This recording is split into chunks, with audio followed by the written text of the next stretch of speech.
জনমনের যে বিরূপ ধারণাগুলো আছে এই ধারণাগুলো কাটিয়ে ওঠার প্রয়োজন আছে।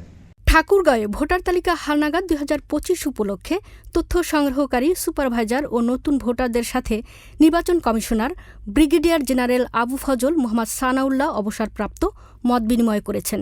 সকালে জেলার রোড কলেজ সভাকক্ষে জেলা নির্বাচন কর্মকর্তা মঞ্জুরুল হাসানের সভাপতিত্বে প্রধান অতিথির বক্তব্যে নির্বাচন commissioner brigadier general Abul Fazal Mohammad Sanaullah অবসরপ্রাপ্ত বলেছেন, নির্বাচনের সময়ের বিষয়টি কমিশনারের হাতে নয়, সরকারের হাতে। তবে প্রধান উপদেষ্টার নির্দেশনা মোতাবেক ডিসেম্বরকে সামনে রেখে জাতীয় নির্বাচনের প্রস্তুতি নেওয়া হচ্ছে। মতবিনিময় সভা শেষে সাংবাদিকদের প্রশ্নের জবাবে এসব কথা বলেন তিনি। সংস্কার শেষে না আগে নির্বাচনের প্রশ্নে তিনি বলেন, সংস্কার একটি চলমান প্রক্রিয়া, তবে মাঠ পর্যায়ে যারা দায়িত্ব পালন করবে তারা যাতে পেশাদারিত্ব ও নিরপেক্ষতার সঙ্গে দায়িত্ব পালন করেন তা নিশ্চিত করা হবে।